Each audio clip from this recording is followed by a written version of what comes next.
Meus irmãos, a palavra que o Senhor colocou no meu coração é uma palavra simples, modesta, porém, acredito que o Senhor falará conosco poderosamente essa noite. Quando nós lemos o capítulo 2 do Evangelho de Jesus, escrito por Lucas, na passagem que nós lemos, Lucas, ele narra o episódio da infância de Jesus. Na verdade, só Lucas fala sobre acontecimento, e esse acontecimento ele acontece porque Lucas também é um dos evangelistas, na verdade é o único, que fala sobre as 3 fases do ministério de Jesus. Lucas, ele fala sobre o nascimento de Jesus, ele fala sobre a pré-adolescência de Jesus, e ele fala sobre a fase adulta de Jesus. Nesse capítulo 2 aí de Lucas, se você acompanhar as epígrafes, podemos dividir a primeira parte do ministério de Jesus em 4 partes. Primeiro, sobre o nascimento de Jesus. Segundo, a apresentação de Jesus no templo perante Simeão e a profetisa Ana. Terceiro, a infância de Jesus em Nazaré, nos versos 39 e 40, fala que um menino, ele crescia e se fortalecia em sabedoria. E a quarta parte é a parte que nós lemos, do versículo 41 ao 52, que é a parte que fala da pré-adolescência de Jesus. Só que o texto, ainda no capítulo 2, no versículo que a gente leu, diz que todos os anos os pais de Jesus iam a Jerusalém à festa da Páscoa. Todo mundo sabe que os judeus eles tinham várias festas, mas havia 3 festas que eram as principais festas dos judeus. A primeira festa é a festa da Páscoa. A segunda grande festa dos judeus é a festa do Pentecostes. E a terceira grande festa dos judeus é a festa do Tabernáculo. Perceba que Lucas diz que era a festa da Páscoa. E era costume os judeus irem para essa festa ou para essas 3 grandes festas. O historiador hebreu Flávio José diz que era obrigatório todo homem judeu acima dos 12 anos participarem dessas 3 grandes festas. Todo judeu, neste período dessas festas, eles saíam de suas casas e iam para Jerusalém participar dessas grandes festas, sendo que a Páscoa era a maior delas, sendo que a Páscoa era mais conhecida, porque essa Páscoa, ou Pessá, era a festa que era comemorada pela gratidão do povo. O Senhor livrou eles do Egito, do cativeiro egípcio, da mão poderosa de Faraó. O Senhor livrou eles, arrancando o povo do Egito, tirando o povo do Egito com a sua mão poderosa. Ele manda as pragas, ele faz com que o povo atravesse o Mar Vermelho, ele leva o povo para uma caminhada com ele. E aí essa festa acontece para agradecimento do povo judeu, em agradecimento ao Senhor vosso Deus. É curioso porque os homens eles eram obrigados, mas as mulheres não eram, era opcional. Mas o texto diz que Maria ia juntamente com José. Inclusive, na época de Jesus, os rabinos da época, eles flexibilizaram para que as mulheres piedosas, fossem para essas 3 grandes festas. Havia, na época de Jesus, pelo menos 3 escolas judaicas, rabínicas. A primeira era a escola do Rabino Shammai, que era uma escola mais legalista, mais dura. A segunda escola era a escola de Hillel, que era parente do Gamaliel. Essa uma escola mais liberal, onde era mais flexível. E havia uma terceira escola rabínica, que era a escola do Akiba, e ele ficava no meio, nem era tão flexível, nem era tão duro. E essas pessoas, eles argumentavam que as mulheres piedosas deveriam ir participar dessas festas. Maria, juntamente com José, como diz a palavra de Deus, todos os anos eles iam para essa festa. para a festa da Páscoa. O texto que nós lemos diz que eles subiam para Jerusalém. Isso é importante porque todo mundo que vai a Jerusalém, ele sobe por conta da geografia de Jerusalém. Jerusalém ficava em cima de um monte, por isso que todo mundo que vai a Jerusalém, ele sobe. Todo escritor bíblico, quando vai falar que as pessoas iam para Jerusalém, ele diz: e eles subiam para Jerusalém. Principalmente este casal, José e Maria, que eles habitavam lá nas regiões de Nazaré. Quem conhece a Bíblia sabe que o país de Israel é dividido em 3 partes: Judeia, Samaria e Galileia. A Judeia em cima, a Samaria no meio e a Galileia lá embaixo. E Nazaré, a cidade de Nazaré, ficava localizada nas regiões mais baixas da Galileia. Então, significa dizer que eles saem lá de baixo, da pequena Nazaré, e eles rumam para a grande festa que acontecia em Jerusalém. Alguns estudiosos dizem que dava cerca de 120 quilômetros de Nazaré para Jerusalém, uma caminhada de 3 dias. E eles faziam isso com as suas caravanas. Eles se juntavam, os homens na frente, as crianças no meio, as mulheres atrás, e eles iam cantando, como você sabe a história, cantando os salmos, salmodiando, se alegrando, até que chegavam em Jerusalém para celebrar ao Senhor por esta grande festa. Muito bonito até aqui, uma passagem, e até aqui, que mostra a obediência de Maria e José. Segundo a lei do Senhor, eles subiam para participar dessa festa, porque a lei dizia que eles precisavam participar. Só tem um problema com essa passagem, com essa história. É que a Bíblia diz que quando eles chegam lá na grande festa, na festa da Páscoa, parece que eles perderam Jesus. Parece que eles esquecem de Jesus. Mas perceba, enquanto eles estão no caminho, a minha Bíblia diz que eles estão lado a lado com Jesus. Enquanto eles estão subindo rumo a Jerusalém, eles caminham lado a lado com Jesus, de mãos dadas com Jesus. Eles saem lá de baixo, da pequena Nazaré, e vão para Jerusalém. Ponto importante, o historiador diz que lá em Nazaré habitavam alguns judeus, chamados de judeus marginais. Eles são chamados assim porque eram meio que a escória da sociedade. Então, Jesus, Maria e José moravam lá nessa cidade, no meio dos improváveis. É por isso que quando Natanael está diante de Filipe, ele pergunta: pode vir alguma coisa boa de Nazaré? Se referindo exatamente a essas pessoas miseráveis em Nazaré. Mas só para você dar um glória a Deus e animar o pregador, na geografia que Jesus se encontra, ele muda a geografia, ele muda a história. E se você acha que pode vir alguma coisa boa de Nazaré, se Jesus está lá, pode sim. Se Jesus está lá, pode sim. Pode ser o menor, pode ser o mais pequeno. Como disse Gideão, eu sou o menor, da casa menor, da família menor. Mas ele disse: eu escolhi você, você é um varão valoroso. Eu chamei você para uma grande obra. Pense comigo, eles estão indo para a festa, para Jerusalém. Estão subindo as ruas, estão subindo as estradas, caminhando para Jerusalém. O problema é que até aqui está tudo bem, eles estão lado a lado com Jesus. Só que quando eles chegam em cima, geograficamente falando, quando eles chegam em Jerusalém, na cidade mais alta, eles perdem Jesus.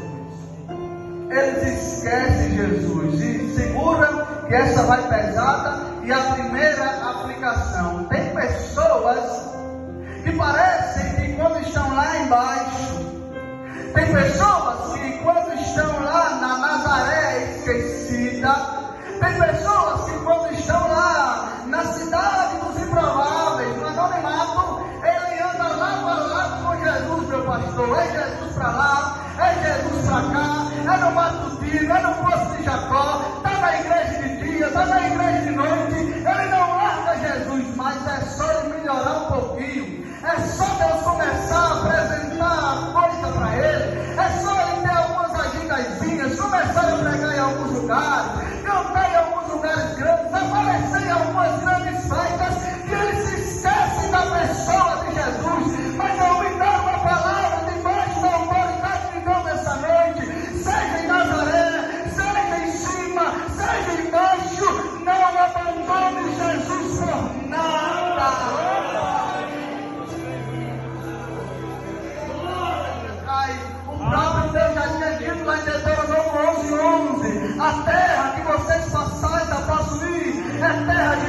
essa noite eu vim pregar para um povo que seja no anonimato, seja no meio dos improváveis, seja embaixo ou seja em cima, não larga Jesus por nada.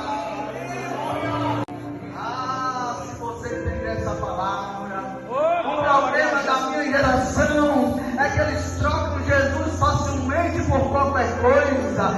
Basta só o convite, basta só o nome no cartaz, basta só ele ser elevado um pouquinho, chegar em patamares maiores, que ele se esquece de Jesus, que ele abandona a presença de Jesus. Mas vamos para a Bíblia, eu vou dar um exemplo aqui de alguém que não largava a presença por nada. Lembra do Moisés? O próprio Deus chegou para ele, cuja Bíblia diz que Deus falava com ele face a face. Aí Deus está irado, diz Moisés: esse povo é um povo ruim, esse povo é um povo dúbio, eles me adoram uma vez, daqui a pouco eles me negam, daqui a pouco eles adoram o bezerro. Moisés, eu vou fazer um negócio, eu não vou acabar com o povo, eu não vou acabar com a promessa, eu não vou acabar com a terra prometida, mas eu não ando mais com esse povo. Mas não se preocupe, Moisés, eu vou mandar um anjo do céu. Ninguém não queria um anjo no deserto, sendo que um anjo só numa noite matou mais de 185 mil soldados assírios. Um anjo só na cova dos leões não deixou os leões jejuarem. Um anjo só na fornalha de fogo ardente não deixou o fogo queimar Sadraque, Mesaque e Abednego. Um anjo só numa noite venceu o Jacó e abençoou. Quem não queria estar escoltado pelo anjo do Senhor? Mas Moisés disse: Deus, eu te conheci por conta da intimidade. Quando o Senhor me apareceu lá na sarça, pela primeira vez eu senti uma presença que eu nunca senti na minha vida. Quando eu estava lá no Egito, as pragas vinham só para os egípcios, e eu sentia que a tua presença me protegia. Deus, quando eu estava diante do Mar Vermelho, a tua presença raspou as águas do Mar Vermelho. Deus, quando eu estava no deserto, no sol escaldante, o Senhor mandava a nuvem da presença. Deus, quando estava de noite, que a temperatura baixava e o frio chegava, o Senhor apareceu na coluna de fogo e cuidava da gente. Então, Deus, não me faça sair daqui se a tua presença não procurou. Ele manda sério. Não troque a presença por 15 minutos de fama. Não troque a presença por nada nesse mundo. Porque escuta que essa hora é pesada. Se você prega e ama se rendem, vem a presença. Se você canta e as pessoas vêm para Jesus, é a presença. Sem a presença não tem salvação. Sem a presença não tem libertação. Quem gosta da presença? Agora escuta para você que é do filho do zombador. A minha Bíblia diz: enquanto a Mical zombava, o ventre dela vai ficando estéril. Porque se tem uma coisa que Deus faz com os zombadores, é até criticar quem tem presença. Mas ele não gera nada, não produz nada, não faz nada.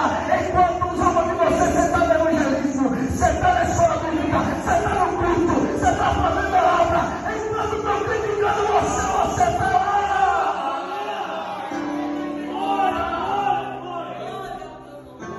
E você só é o que é por conta da presença. Ah, meu Deus. Aleluia! Versículo 42. Oh, glória a Jesus.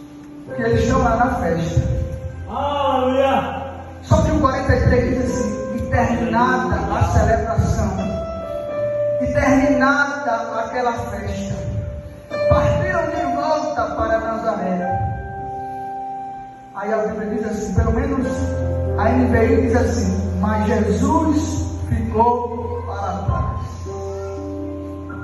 Terminou a festa, pularam, salmodiaram, cantaram, se alegraram, mas acabou a festa e eles foram embora sem Jesus. Eles foram embora sem Jesus. E agora essa vai pesar. O que adianta a gente pular na festa e quando a festa acabar, a gente não tem mais a presença? Porque pular no congresso é fácil. Pular no retiro é fácil. Pular nos 6 dias, se vem os pregadores, as cantoras, que fazemos festa é fácil. Eu quero ver você continuar firme, se alegrar na doutrina, na terça, na quinta, na sexta, no domingo, no domingo, no dia todo. Eu quero ver você ser quem é no dia da festa, no dia normal. Glória a Deus. Deixa eu dizer. E Jesus ficou para trás. O que é que tem de gente que não está no gibi, deixando Jesus para trás? Pregador, quando é que a gente deixa Jesus para trás? Quando outra coisa assume o lugar de Jesus. Lembra que Jesus pregou muito sobre o reino? João Batista falou sobre o reino. Todos os apóstolos pregaram sobre o reino. E a gente não entende por que eles falam pouco sobre o reino. Os crentes não tem ministério, não tem batismo no Espírito Santo, mas com a presença. Pode não ter o grego, pode não falar hebraico, pode não saber a Bíblia de capa a capa, mas quando ele apresenta Jesus, o povo desce. A presença se manifesta na casa e as pessoas sentem Jesus no meio.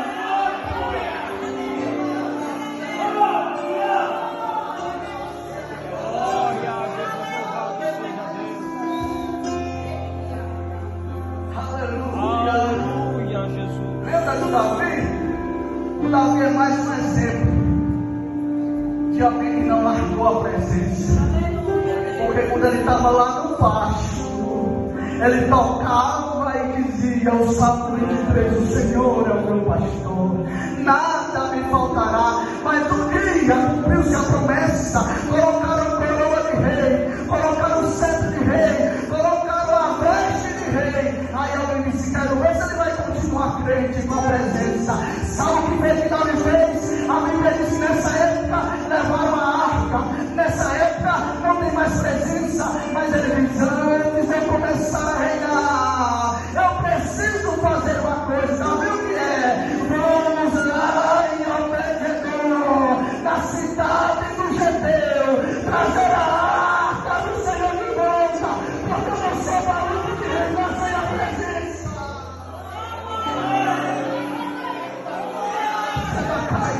Você acha que Davi se conformou sobre isso? A Bíblia diz que lá vem ele trazendo a arca, vai chegando perto de Jerusalém. Ele não ficou como muitos crentes aí, cruza o braço, cruza a perna, cruza a língua, não dá glória por nada. Davi fez: quer saber? Deixou a coroa, quer saber? Deixou o centro, quer saber? Tirou a região e começou a malhar, começou a dançar, começou a dançar na presença de Deus.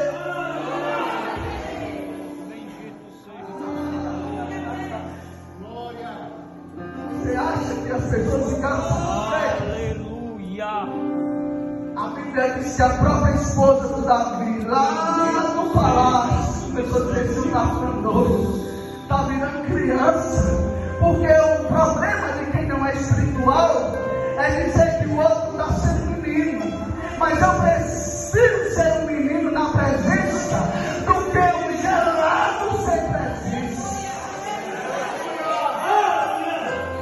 Quem mais critica, quem pula, quem dança, quem ora, quem canta, quem sapateia, é quem não gosta disso, mas procura aí na evangelização e não está. Procura